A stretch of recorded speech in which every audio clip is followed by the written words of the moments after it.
नमस्कार साथियों, स्वागत है आप सभी का आज के एक और नए वीडियो में। आज की इस वीडियो में हम बात करने वाले हैं मुख्यमंत्री युवा उद्यमी विकास अभियान को लेकर के, जिस योजना के तहत आपको अपना खुद का बिजनेस शुरू करने के लिए गवर्नमेंट 5 लाख रुपए तक का लोन दे रही है। ये 5 लाख रुपए तक का लोन पाने के लिए आपको किस प्रकार आवेदन करना है, स्टेप बाय स्टेप पूरी प्रक्रिया को आज की इस वीडियो में समझेंगे। वीडियो थोड़ा सा लंबा हो सकता है, धैर्यपूर्वक देखना। और पिछले बार मैंने जो वीडियो आपको बनाया था उस वीडियो से इस वीडियो का प्रोसेस काफी चेंज कर दिया गया है। थोड़ा सा प्रोसेस जो है वो टफ भी हुआ है। तो यहाँ पर आप देख पाएंगे कि msme.up.gov.in की इस ऑफिशियल वेबसाइट पर आने के बाद आपको रजिस्ट्रेशन बटन दिखाई पड़ेगा। आपको यहाँ पर जो पॉपअप दिया गया है इसमें एक रजिस्ट्रेशन बटन शो हो रहा है, तो इसी पर आपको सिंपली क्लिक करना है।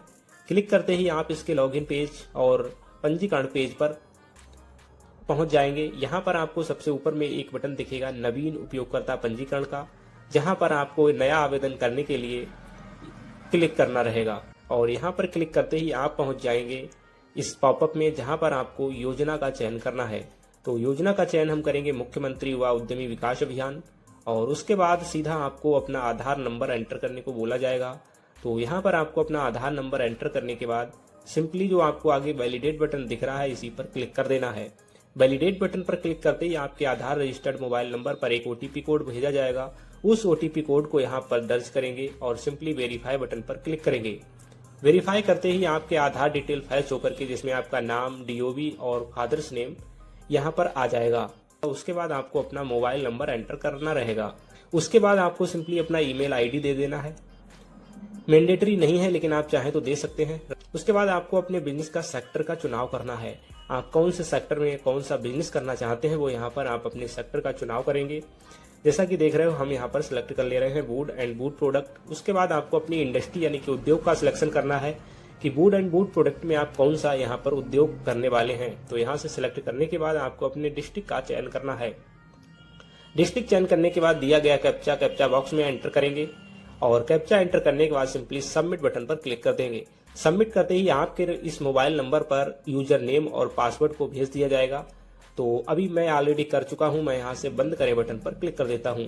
यूजर नेम और पासवर्ड भेजने के बाद आपको इसी पेज पर वापस आ जाना है, और यहां पर आपको पंजीकृत उपयोगकर्ता लॉगिन का ऑप्शन दिखाई पड़ेगा, जिसमें आपको यूजर नेम और जो पासवर्ड आपके मोबाइल नंबर पर भेजा गया है वो दोनों यहाँ पर फिल कर लेने हैं। तो जैसा कि आप देख रहे हैं मैं यहाँ पर अपना यूजर नेम और पासवर्ड डाल के लॉगिन हो लेता हूँ। पासवर्ड एंटर करने के बाद दिया गया कैप्चा इस बॉक्स में हम एंटर करेंगे। सेम टू सेम कैप्चा रहना चाहिए। तो चलिए यहाँ पर कैप्चा को एंटर कर लिया है और सिंपली लॉगिन बटन पर क्लिक करेंगे। तो यहाँ पर आप देख पाएंगे कि मैंने लॉगिन किया है, और लॉगिन करते ही ये हमें लेकर के जाएगा हमारे लॉगिन पेज पर, जहाँ पे हमारा पूरा डैशबोर्ड शो हो जाएगा। तो कुछ इस प्रकार से आप यहाँ पर इंटरफेस देख पाएंगे, जहाँ पर आपको सबसे पहला स्टेप काउंसलिंग सेशन का दिया जाता है। साथियों ये चीज पहले नहीं थी, लेकिन अभी जो है यहाँ पर आप लॉगिन करेंगे तो यहाँ बोला जाएगा कि काउंसलिंग कराना अनिवार्य है। काउंसलिंग लगभग 30 मिनट का सत्र है, और इसको पूर्ण करने के बाद ही आप फॉर्म को आवेदन आगे भर पाएंगे। तो यहाँ पर आप देख सकते हैं मैंने काउंसलिंग को कंप्लीट कर लिया है ऑलरेडी। काउंसलिंग कैसे करनी है आप जाकर के पिछले वीडियो में देख सकते हैं, लिंक डिस्क्रिप्शन में मिल जाएगा। उसके बाद आप रिक्वायर्ड डॉक्यूमेंट में यहीं पर पूरी सूची देख सकते हैं कि कौन कौन से दस्तावेज आपको यहाँ पर लगने वाले हैं। तो चलिए इतने डॉक्यूमेंट के बाद हम इसको क्लोज करेंगे, और अभी हम यहाँ पर देख पाएंगे कि हमारा जो काउंसलिंग तो कंप्लीट है ही। अभी हमें दूसरे स्टेप पे चलना है मुख्यमंत्री युवा उद्यमी विकास अभियान योजना पर, और इस पर सिंपली हमें क्लिक करना है। क्लिक करते ही ये हमारे फॉर्म में हमें लॉगिन कर देगा। तो चलिए हम यहाँ पर अपने फॉर्म वाले पेज पर आ चुके हैं, जहाँ पर हमें व्यक्तिगत विवरण और उसके साथ ही तो कुछ इस प्रकार से आप यहाँ पर देख पाएंगे। यहाँ पर हमें 3 स्टेप में इस डाटा को कंप्लीट करना है, जिसमें हमें व्यक्तिगत विवरण और हमारे प्रोजेक्ट का विवरण और उसके साथ ही आपको बैंक विवरण देना पड़ेगा। तो इन तीनों स्टेजों को हमें कंप्लीट करना है। तो हम जैसा कि आप देख रहे हैं हम इस फॉर्म को फिल कर चुके हैं, लेकिन अभी आपको समझाने के लिए बता रहे हैं। यहाँ पर आप देख पाएंगे नाम, जन्म तिथि, लिंग और पिता का नाम और मोबाइल नंबर आपकी रजिस्ट्रेशन डिटेल से फैच होकर के आ जाएगा। ये दोबारा से फिल करने की जरूरत नहीं रहेगी। उसके बाद सिंपली यहाँ पर आपको अपनी कैटेगरी यानी जाति को सिलेक्ट करना है। उसके बाद अगर कोई विशेष श्रेणी से आते हैं तो यहाँ से आप वो सिलेक्ट करेंगे, और उसके साथ आपको अपनी शैक्षणिक योग्यता का चयन करना है, कितना पढ़े लिखे हैं। वोटर आईडी संख्या आप देना चाहें तो दे सकते हैं, और साथ ही एक अल्टरनेट मोबाइल नंबर आपको यहाँ पर एंटर करना रहेगा। उसके बाद आपको अपनी ईमेल आईडी अगर आप देना चाहें तो यहाँ दे सकते हैं। साथ ही पैन कार्ड नंबर देना है, और फिर बताना है कि मैरिड है कि अनमैरिड है, और अगर एक महिला फॉर्म भरेगी तो उसे अपने पति का नाम यहाँ पर एंटर करना रहेगा। उसके बाद आपको अपना स्थायी पता परमानेंट एड्रेस देना है, शहरी क्षेत्र से है या ग्रामीण क्षेत्र से है, अपना डिस्ट्रिक्ट यहाँ पर सिलेक्ट करेंगे, तहसील सिलेक्ट करेंगे और अपने ब्लॉक का सिलेक्ट करेंगे और गांव को सिलेक्ट करेंगे और साथ ही आपको अपना पिन कोड यहाँ पर एंटर कर देना रहेगा। अगर आपका पत्र व्यवहार का पता और स्थायी पता सेम है तो इस कॉलम पे टिक करेंगे और साथ ही अपना एड्रेस यहाँ पर ऑटोमेटिकली आ जाएगा। अगर चेंज है तो मैन्युअली इसको फिल कर सकते हैं। अभी नीचे यहाँ पर आप देख पाएंगे आधार डिटेल्स आपके डेटा से फैच होकर के नीचे पूरी शो हो जाएगी। जो व्यक्ति यहाँ पर अप्लाई करेगा उसका आधार डिटेल देखने को मिलेगा, साथ ही उसकी अगर फैमिली आईडी जनरेट है तो फिर फैमिली मेंबर की डिटेल यहाँ पर शो हो जाएगी। तो इतना कुछ होने के बाद आपको सिंपली नीचे नोटिस दिया गया बटन जो है इस पे आपको टिक मार्क लगाना है और आगे बढ़े बटन पर क्लिक करना है। तो सिंपली आगे बढ़े बटन पर क्लिक करते ही हम पहुंच जाएंगे अपने नेक्स्ट पेज पर, जहां पर हमें अपनी परियोजना का विवरण एंटर करना रहेगा। तो साथियों यहाँ पर देख सकते हैं हमें अपने प्रोजेक्ट का विवरण देना है। यहाँ पर सबसे पहला ऑप्शन आपको देखने को मिलता है चेक सिविल स्कोर का, जिसपे हम क्लिक करेंगे और हमारा सिविल स्कोर जो है फैच होकर के हमें मिल जाएगा। यहाँ पर आप देख सकते हैं सक्सेस हो चुका है और यहाँ पर आप देखेंगे कि सिविल स्कोर जो है -1 दिखा रहा है। तो ऐसे में स्थिति में आपको घबराना नहीं है। ये जो व्यक्ति है इनका पहली बार लोन के लिए आवेदन हो रहा है, इन्होंने इससे पहले कोई आवेदन नहीं किया था, ना कोई लोन लिया था, तो इस वजह से आपको -1 ही यहाँ पर शो होगा। उसके बाद यहाँ पर आपको मैन्युफैक्चरिंग या सर्विस सेक्टर में, उत्पाद या सेवा सेक्टर में आपको कोई भी एक सिलेक्ट करना रहेगा। उसके बाद आपका सेक्टर क्या है, जो सेक्टर आपने रजिस्ट्रेशन करते वक्त चयन किया था वही यहाँ से आपको दोबारा से चयन करना है। उद्योग इंडस्ट्री आपकी जो थी वो यहाँ से चयन कर लेंगे। साथ ही अपने सेवा के बारे में बताएंगे कि आप क्या सेवा देने वाले हैं, थोड़ा सा डिटेल यहाँ पर बताएंगे। जैसा कि मैंने यहाँ पर एग्री प्रोडक्ट डाल रखा है, आप इसको थोड़ा सा डिटेल में बताना पड़ेगा। तो मैं यहाँ लिख देता हूँ एग्री सर्विसेज, आप जो चाहे वो लिख दीजिए, मैं तो केवल फॉर्मेट सिंपल दिखा रहा हूँ। उसके बाद आपको परियोजना इकाई का नाम बताना है कि आप अपने शॉप यानी दुकान का नाम क्या रखने वाले हैं, वो यहाँ पर एंटर कर देंगे। उसके बाद अपनी दुकान का पता यहाँ पर देंगे, जहाँ पर भी आप अपनी दुकान स्टैब्लिश करेंगे। उसके साथ दुकान का जनपद, किस जनपद में आपकी दुकान है, तहसील और ब्लॉक को सिलेक्ट करेंगे। उसके बाद ग्राम को सिलेक्ट करेंगे और पिन कोड को एंटर करेंगे। पिन कोड एंटर करने के बाद यहाँ पर आप देख पाएंगे जो हमारे प्रोजेक्ट की डिटेल है वो यहाँ से हमें ध्यानपूर्वक देखनी है। यहाँ पर आप देखेंगे कि प्लांट और मशीनरी उपकरण टर्म लोन की लागत हमसे पूछी जा रही है। तो जो भी आपकी मशीनरी लगेगी, जो भी दुकान में फर्नीचर लगेगा, जो एक बार का खर्चा होता है, जो पूंजीगत व्यय होता है, वो यहाँ पर आपको उसकी जो रकम है वो यहाँ दे देनी है। जैसे 5 लाख का लोन है तो मान लीजिए आपका 3 लाख का है, तो आप टर्म लोन में जो 3 लाख देंगे और जो कैश क्रेडिट बचेगा, जो रोजमर्रे के खर्चे होते हैं, उसमें आपको 2 लाख दिखा सकते हैं। तो हमने यहाँ पर 3 और 2 में बांट रखा है, कैश क्रेडिट और टर्म लोन। अगर आपको विस्तृत समझना है तो आप चैनल पर जाकर के एक दूसरा वीडियो जो है वो देख सकते हैं कि टर्म लोन और कैश क्रेडिट क्या होता है, विस्तार से बताया है, आप उसको क्लिक करके देख पाएंगे। उसके साथ ही ये 3 और 2 कुल मिलाकर के योग में हो जाता है यहाँ पर 5 लाख रुपए। और उसके बाद आप नीचे में देखेंगे यहाँ पर आपसे पूछा जाता है यदि आप NRLM द्वारा गठित स्वयं सहायता समूह यानी कि सेल्फ हेल्प ग्रुप के सदस्य हैं तो अपना लॉक्स कोड दर्ज करें। तो अगर आप कोई सदस्य हैं तो यहाँ पर अपना कोड दे सकते हैं, अन्यथा की स्थिति में आप इसको ब्लैंक छोड़ सकते हैं। उसके बाद पूछा जाता है कि आप जिस व्यवसाय हेतु ऋण आवेदन कर रहे हैं उसके लिए आपके पास कौशल प्रमाण पत्र यानी स्किल सर्टिफिकेट है। तो अगर है तभी हाँ कीजिए, नहीं है तो सिंपली नहीं बटन पे क्लिक कर दीजिए। अगर आपने यहाँ पर हाँ करा तो उसकी डिटेल आपको नीचे देनी पड़ जाएगी। यहाँ पूछ रहा है कि EDP कौशल प्रशिक्षण प्रमाण पत्र जो आपके प्रोजेक्ट के लिए लाभकारी रहेगा। उसके बाद यहाँ महत्वपूर्ण एक सूचना है जिसको आपको बड़े ध्यानपूर्वक से देखना है। यहाँ बताया जा रहा है कि यदि आपके द्वारा अपलोड किए गए स्किल सर्टिफिकेट का विवरण गलत पाया जाता है तो ऋण स्वीकृति के बाद उसके लिए सेक्टर या फिर इंडस्ट्री आधारित प्रशिक्षण प्राप्त करना अनिवार्य होगा। ऋण स्वीकृति के पश्चात CM युवा पोर्टल पर आपके जनपद के सेक्टर विशिष्ट यानी कि NCBT अप्रूव्ड ट्रेनिंग सेंटर की जानकारी प्रदर्शित होगी। उसी प्रशिक्षण संस्थान के माध्यम से आपको वो अपना सर्टिफिकेट प्राप्त करना होगा। उसके साथ ही जो भी आपके पास डिप्लोमा है उसकी डिटेल में आपको प्रशिक्षण संस्थान का नाम एंटर करना रहेगा। उसके बाद आवेदन प्रमाण पत्र नामांकन संख्या जो होगी वो यहाँ पर एंटर करनी रहेगी। उसके साथ कब से कब तक का आपका डिप्लोमा था वो डेट यहाँ पर आप एंटर करेंगे। और स्किल ट्रेनिंग सर्टिफिकेट किस चीज के बारे में है वो आपको यहाँ पर 800 शब्दों के अंतर्गत फिल करना है। और साथ ही स्किल सर्टिफिकेट को यहाँ पर PDF, JPG या फिर PNG फॉर्मेट में अपलोड करना रहेगा। तो चलिए हम यहाँ से एक अपनी जो है PDF को सिलेक्ट करके अपलोड कर देते हैं, इसी को ले लेते हैं। चलिए हमने इसको अपलोड कर दिया है और सिंपली आगे बढ़े बटन पर क्लिक करेंगे तो आप देख सकते हैं फाइल अपलोडेड सक्सेसफुली हो चुका है। ओके करेंगे और आगे बढ़े बटन पर हम क्लिक करते हैं तो ये हमें लेकर के जाएगा हमारे बैंक डिटेल्स वाले पेज पर। तो साथियों आप देख सकते हैं हम आ गए हैं अपने बैंक विवरण वाले पेज पर, जहां पर हमें अपनी बैंक से संबंधित जानकारी को फिल करना है। यहाँ पर हमसे बैंक का नाम पूछा जाएगा, ये वही बैंक आप डालेंगे जहाँ से आपको अपना लोन स्वीकृत कराना है। तो बैंक का नाम सेलेक्ट करेंगे, उसके बाद IFSC कोड एंटर करेंगे, शाखा का नाम बताएंगे, शाखा का एड्रेस बताएंगे, खाता संख्या को एंटर करेंगे और वैलिडेट बटन पर क्लिक करेंगे। खाता संख्या वैलिडेट करते ही ये ऑनलाइन आपका फैच हो जाएगा। उसके बाद आपको खाते में जमा धनराशि बतानी है कि खाते में कितना रुपया है।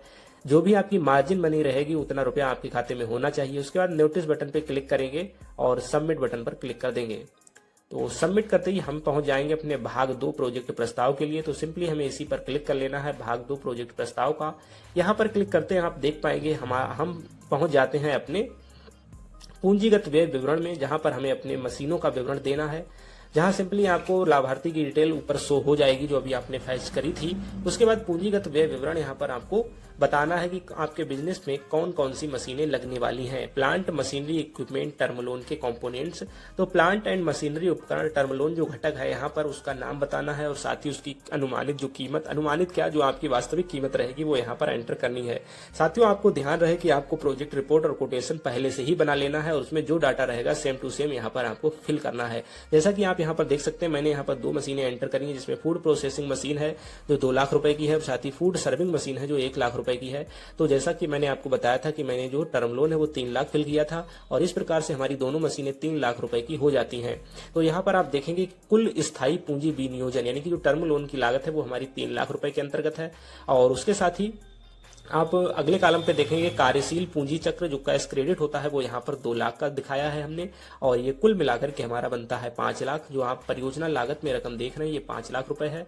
और स्वतः पूंजी विनियोजन यानी कि हम स्वयं जो मार्जिन मनी लगाएंगे वो 62,500 रुपए है OBC के केस में, जो कि 12.5% रहती है। और बैंक ऋण यहाँ पर देगा 4,37,500 रुपए का और जो कुल मिलाकर के हो जाता है फिर से 5 लाख रुपए।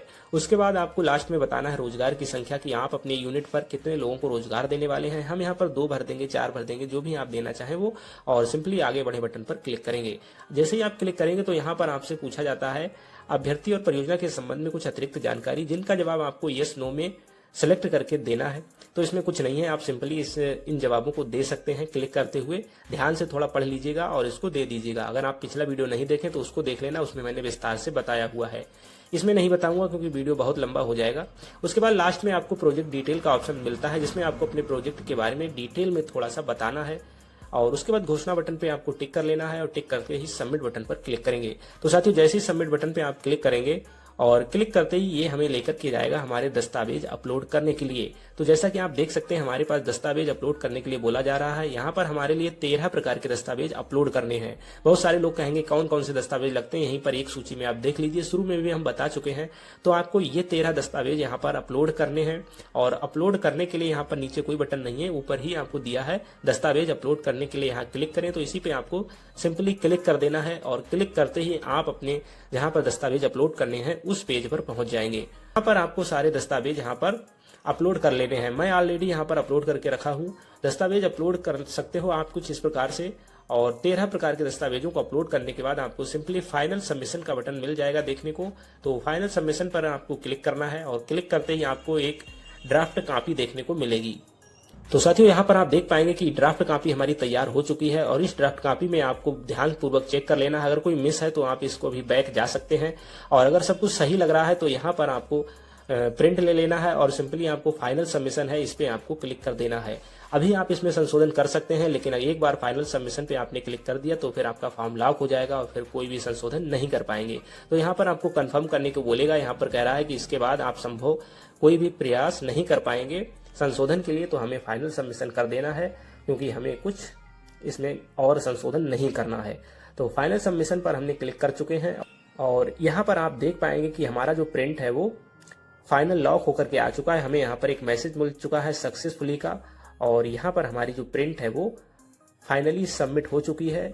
और ये जो प्रिंट होती है वो सीधे आपके DIC ऑफिस को भेज दी जाती है। DIC ऑफिस में इसका रिव्यू होता है, इसको वो लोग अधिकारी लोग चेक करते हैं और चेक करने के बाद अगर सब कुछ सही पाया जाता है, दस्तावेज सही पाए जाते हैं, तो फिर आपकी फाइल को आपके बैंक तक भेज दिया जाता है। तो साथियों कुछ इस प्रकार से आप अपने फॉर्म को अप्लाई कर सकते हैं। उसके बाद आपको नीचे में जाकर के देखेंगे तो यहाँ पर प्लांट और मशीनरी की विवरण की प्रति मिल जाएगी। जैसे ये फॉर्म है, उसके बाद आपको परियोजना लागत जो ये मशीनरी की डिटेल है वो यहाँ पर आपको देखने को मिलेगी। ये देखिए, आप देख सकते हैं कि परियोजना का विवरण यहाँ पर दिया गया है। उसके बाद आपको नई इकाई का प्रमाण पत्र तीसरा कॉलम देखने को मिलता है। यहाँ पर आपका लोन अप्रूव होते ही आपकी दुकान के नाम से एक सर्टिफिकेट जारी किया जाता है, जो यहाँ से आप डाउनलोड कर पाएंगे। उसके बाद अगर आपको जो शपथ पत्र है वो कहेंगे कहाँ से लाएं, तो यहाँ पर 100 अभिप्रमाणित घोषणा पत्र है, यहीं पर आपको मिल जाता है तैयार किया हुआ। इसको प्रिंट निकाल के केवल तहसील से नोटरी करवानी रहती है, साइन करवाने रहते हैं, जिसकी कुछ गवर्नमेंट फीस रहती है 100-150 रुपए के आसपास। और नोटरी लगवाने के बाद आपको प्रोजेक्ट प्रस्ताव प्रति मिल जाती है देखने को। साथ ही आप आवेदन की स्थिति को यहीं से ट्रैक कर सकते हैं और नीचे 7 नंबर पे आप अपने सभी दस्तावेजों को चेक कर सकते हैं। तो इतना कुछ करने के लिए आप ये जो फॉर्म की प्रक्रिया है मैंने काफ़ी संक्षेप में बताई है। आप भी कुछ इस प्रकार से अपना फॉर्म जो है वो कंप्लीट कर सकते हैं। साथियों, गवर्नमेंट के द्वारा ये जो फॉर्म है इसमें आपको 5 लाख रुपए तक का बिना गारंटी बिना ब्याज के लोन दिया जाता है और अपना खुद के बिजनेस के मालिक बन सकते हैं। तो ये वीडियो आपको कैसा लगा? वीडियो अच्छा लगा तो वीडियो को लाइक करके और चैनल को सब्सक्राइब कर लीजिएगा। और अगर कोई डाउट है तो नीचे कमेंट करना मत भूलिए। इस योजना से संबंधित कोई भी प्रश्न है आपका, हमें नीचे कमेंट कीजिए, उसका रिप्लाई हम बहुत जल्द से जल्द देने की कोशिश करते हैं। तो चलिए मिलते हैं ऐसे किसी नेक्स्ट वीडियो में, तब तक के लिए आपका बहुत बहुत धन्यवाद।